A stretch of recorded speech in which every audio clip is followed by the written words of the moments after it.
La volonté, c'était de trouver une nouvelle forme qui permette d'accueillir des populations qui étaient plutôt tentées par la maison individuelle. Ce quartier, en fait, il est constitué sur le principe de trois bandes, une bande bâtie, une bande de jardins familiaux et puis une bande de circulation sur laquelle on va retrouver à la fois la voie structurante, mais à la fois les modes de déplacement doux, une piste cyclable.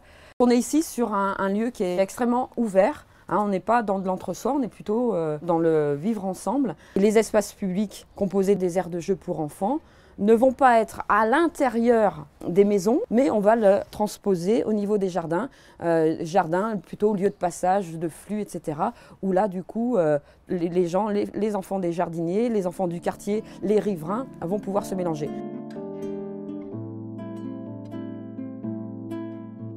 Le parti d'aménagement fort du quartier, ça a été quand même d'oser reporter la voiture à l'extérieur du logement. Ici, le fait d'avoir la voiture à l'extérieur fait que d'une part, on se croise à pied et d'autre part, la rue principale, c'est une rue de piétons. Si c'est une rue de piétons, on va pouvoir laisser les enfants jouer à leur rythme dehors, se rencontrer les uns les autres. Et si c'est quelque chose qui devient agréable pour les enfants, les parents forcément s'y retrouveront. Du coup, par exemple, on va observer, dans certaines familles, les enfants vont jouer strictement dans le jardin, et puis dans d'autres, les enfants vont plutôt jouer dans l'espace collectif avec d'autres. Et on voit bien qu'en fonction des familles aussi, il y a ce choix qui est possible.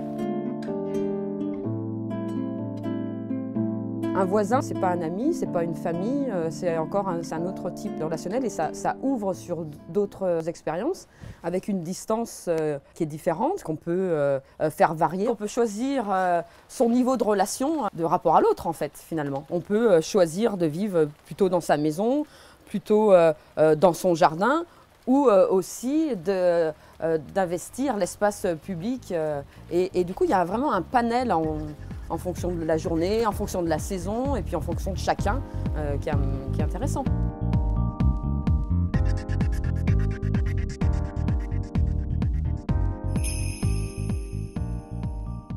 Le lien avec le village ancien, il est d'abord dans la qualité de l'accueil pour les nouveaux habitants, pour qu'ils se sentent vraiment intégrés, faire partie de la vie qui est autour de l'école, la vie associative. Si les gens se sentent bien intégrés, physiquement proches, on espère que le lien va aussi pouvoir se créer entre eux au niveau du quartier lui-même. Moi j'étais installée donc déjà à Liel dans une maison de 135-140 mètres carrés avec 12 aires de terrain. J'imagine ici une vie assez sereine, assez conviviale. Si tout le monde joue le jeu, on peut très bien avoir une vie calme. Et si j'étais dans le vieux village, j'aurais également une maison mitoyenne. Et c'est la vie de beaucoup d'habitants, par exemple à Liel.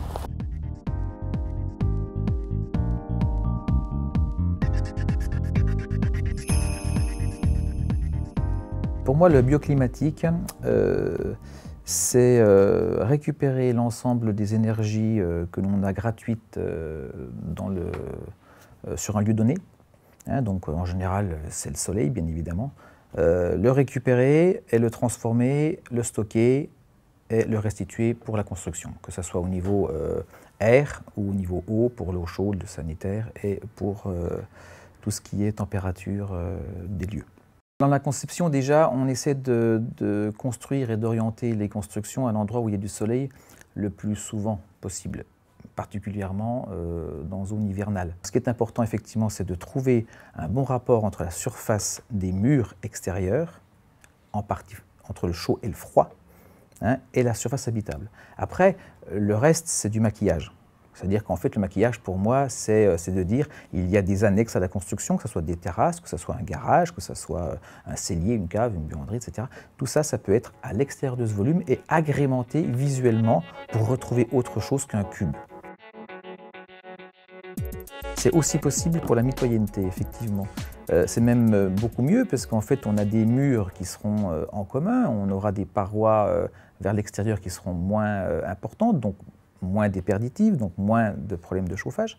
Et puis, on peut mutualiser surtout. On peut mutualiser la production d'eau chaude, on peut mutualiser la production de chauffage, pourquoi pas, c'est pas un souci. Ainsi que tout ce qui est cellier, buanderie, etc. Pourquoi pas un jour dire en mutualité, on aura des services en commun comme une machine à laver.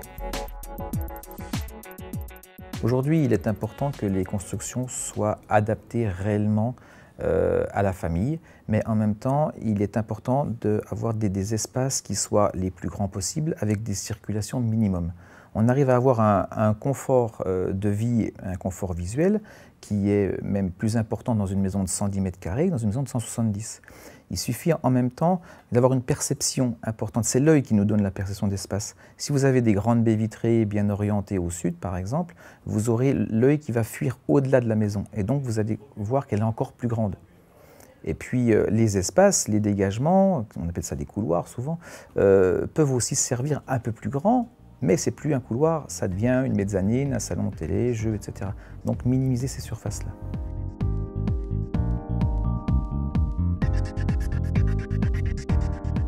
Sur l'avenir, la valeur verte, on commence à avoir quelques chiffres sur les projets, qui est lié notamment à l'augmentation des prix de l'énergie. On sait que cette tendance va s'accentuer dans les prochaines années. Sur de la maison individuelle, par exemple, RT 2005, qui n'est pas basse consommation par rapport à une maison aujourd'hui basse consommation, qui respectera la réglementation thermique 2012, cette valeur verte du bien est estimée à quasiment 100 € du mètre carré. Pour atteindre ce niveau de performance, tous les procédés sont bons. Effectivement, quand on vient accoler deux maisons l'une contre l'autre, on a une surface déperditive en moins vers l'extérieur. Donc on va pouvoir baisser les coûts et avoir une meilleure performance énergétique, bien entendu. Mais tout est envisageable, tout système constructif, toute construction peut atteindre ce niveau de performance. Entre deux maisons identiques, entre guillemets, par leur forme, leur conception, une maison qui sera basse consommation et une qui ne sera pas, bien évidemment, dans la revente future de ce bien, il y aura bien sûr une plus-value immobilière indéniable sur la maison basse consommation. Alors, en plus de bien sûr, pendant les années qu'on occupe la maison, faire des économies de chauffage qui se chiffrent à, vous divisez facilement par 3 ou par 4 votre facture énergétique en faisant le choix d'une maison performante d'un point de vue de sa consommation énergétique. Sur les 300 projets qu'on a pu suivre en Franche-Comté, dans la majorité des cas, on observe une amélioration du confort, puisque on est venu traiter l'enveloppe du bâtiment, donc on a plus cet effet de paroi froide, de ventilation qui ramène de l'air frais en hiver. C'est des bâtiments qui sont relativement confortables en été, puisqu'on isole bien sûr en hiver, mais on isole aussi pour le confort d'été. Et on voit les périodes de surchauffe qu'on peut avoir même en intersaison. Et on observe effectivement un confort accru de ce type d'habitation.